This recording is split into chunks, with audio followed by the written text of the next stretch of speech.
આપ સર્વોને હેતપૂર્વક જય શ્રી સ્વામિનારાયણ। આજની સત્સંગ કથા વાર્તા નિજ મંદિર સાવરકુંડલા પવિત્ર જન્મોત્સવ વિશેષ। આજની સત્સંગ વાર્તામાં આપણે ઉત્સવ કથા અંતર્ગત ભગવાન શ્રી હરિએ ધારણ કરેલા કૂર્માવતારની પ્રસંગ વાર્તા સાંભળશું। ભગવાન શ્રી વિષ્ણુએ ધર્મની રક્ષા માટે અનેક અવતારો લીધા છે। તેમાં 10 અવતારો મુખ્ય છે। દરેક કાળમાં ભગવાન જુદા જુદા નામે અને જુદા જુદા સ્વરૂપે અવતરે છે। જેમાં 1 શ્રી મત્સ્યાવતાર, 2 શ્રી કૂર્મ એટલે કે કાચબાનો અવતાર, 3 શ્રી વરાહ અવતાર, 4 શ્રી નૃસિંહ અવતાર, 5 શ્રી વામન અવતાર, 6 શ્રી પરશુરામ અવતાર, 7 શ્રી રામાવતાર, 8 શ્રી કૃષ્ણ અવતાર, 9 શ્રી બુદ્ધ અવતાર અને 10 શ્રી કલ્કી અવતાર, જે આ 28 માન કળિયુગના અંતમાં થશે। આ મુખ્ય અવતારો શાસ્ત્રમાં દર્શાવ્યા છે। બીજા 24 અવતારો તે ગૌણ દર્શાવ્યા છે। અહીં આપણે કૂર્મ એટલે કે કાચબાના અવતાર વિશે પ્રસંગ વાર્તા સાંભળશું। કાચબો જળ અને જમીન ઉપર જીવી શકે છે। તેની ઢાલ તેનું રક્ષણ કરે છે। આ ભગવાન શ્રી વિષ્ણુનો બીજો અવતાર છે।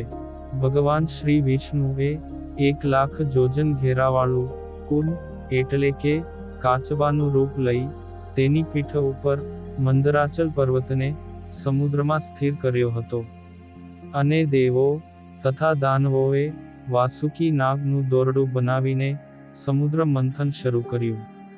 પછી તેમાંથી એક પછી એક એમ 14 રત્નો નીકળતા ગયા। પરંતુ જ્યારે સમુદ્ર મંથન કરતા હતા ત્યારે મંદરાચલ પર્વત સમુદ્રના જળમાં ડૂબવા લાગ્યો। તે સમયે દેવો તથા દાનવોએ જગતપિતા બ્રહ્માજીને પ્રાર્થના કરી। એટલે બ્રહ્મદેવે કહ્યું કે, હે દેવગણો, આપની આ સમસ્યાનો નિકાલ કે રસ્તો માત્ર ને માત્ર પૃથ્વીના પાલન કરતા શ્રી વિષ્ણુ ભગવાન જ કરી શકશે। માટે આપ સહુ તેની પાસે જઈ યાચના કરો। એ જ એનો ઉપાય બતાવશે અને એ જ તમારી સહાયતા કરી શકશે। પછી સૌ તેમના પાસે જઈ સઘળા વૃત્તાંતની વાત કરી। ત્યારે પ્રાર્થનાથી પ્રસન્ન થયેલા ભગવાન શ્રી વિષ્ણુએ કૂર્મ અવતાર ધારણ કરી દેવ તથા દાનવોની મદદ કરી હતી। હવે સાંભળીએ સમુદ્ર મંથનની કથા। ક્રોધિત દુર્વાસા મુનિ મહાદેવજીનો અંશાવતાર ગણાવ્યા છે। જે અતિ ક્રોધવાળા ઋષિ હતા। એના ક્રોધની કોઈ સીમા ન હતી। એકવાર દુર્વાસા મુનિ પૃથ્વી ઉપર ભ્રમણ કરી રહ્યા હતા। ત્યારે એક વિદ્યાધારી મહિલાએ દુર્વાસા મુનિને એક સુગંધિત અને વાતાવરણને પ્રફુલ્લિત કરનારી ફૂલોની માળા એટલે કે હાર અર્પણ કર્યો। આ સુગંધિત પુષ્પમાળા લઈ તેઓ સ્વર્ગ તરફ ગયા હતા। ત્યાં ઐરાવત હાથી ઉપર સવારી કરીને ઇન્દ્રદેવ આવી રહ્યા હતા। એટલે ઇન્દ્રદેવને આવતા જોઈ દુર્વાસા ઋષિએ ઇન્દ્ર ઉપર પ્રસન્ન થઈને તે માળા ઇન્દ્રને અર્પણ કરી। પરંતુ ઇન્દ્રએ તે માળા આનંદ હર્ષથી સ્વીકાર કરવાને બદલે પોતાના ઐરાવત હાથીને અર્પણ કરી। આમ પોતાના અહંકારથી ઇન્દ્રએ તે પુષ્પમાળાનો પ્રેમપૂર્વક સ્વીકાર ન કર્યો। પછી હાથીએ એ પારિજાતના પુષ્પોની સુગંધિત માળા પોતાની સૂંઢથી નીચે નાખી દઈને એ હાર પોતાના પગ નીચે નાખી કચડી નાખ્યો। અને આ જોઈને દુર્વાસા મુનિના ક્રોધનો પાર ન રહ્યો। પછી એમણે ગર્જના કરી ક્રોધથી ઇન્દ્રને શ્રાપ આપ્યો કે જા તારી તમામ લક્ષ્મીનો નાશ થાય તથા તું સ્વર્ગહીન થઈ જઈશ। આવો શ્રાપ સાંભળીને ઇન્દ્રદેવ ભયભીત થઈ ગયા અને દુર્વાસા ઋષિ પાસે ક્ષમાયાચના કરવા લાગ્યા કે હે ઋષિવર, મને આવો કઠિન શ્રાપ આપો નહીં ને આપ મને ક્ષમા કરો। પરંતુ દુર્વાસા ઋષિ એકના બે ન થયા અને કહેવા લાગ્યા કે તે મારો ઘોર અપરાધ કર્યો છે। મારો શ્રાપ કદાપી નિષ્ફળ નહીં થાય। આવું બોલીને દુર્વાસા મુનિ તો ત્યાંથી ચાલ્યા ગયા.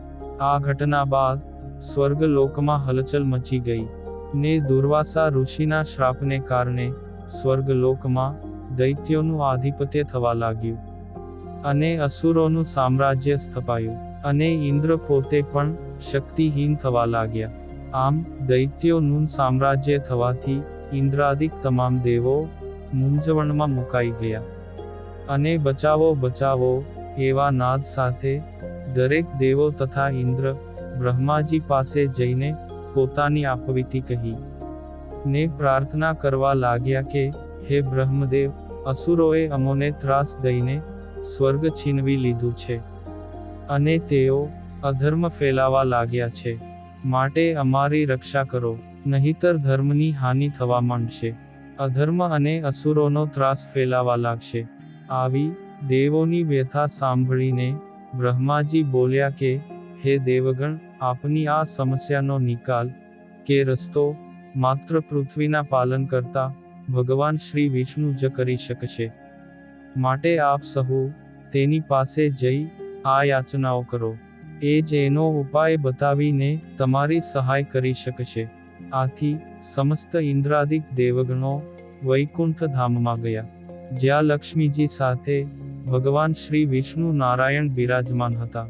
શેષનાગ ઉપર સૂતેલા ભગવાન શ્રી વિષ્ણુને દેવગણો કહેવા લાગ્યા કે હે પ્રભુ, ઋષિ દુર્વાસાના શ્રાપને કારણે અમે બધાને દેવગણો શક્તિહીન થઈ ગયા છીએ અને દૈત્યોના ત્રાસના કારણે સમગ્ર ત્રિલોકીમાં હાહાકાર મચી ગયો છે.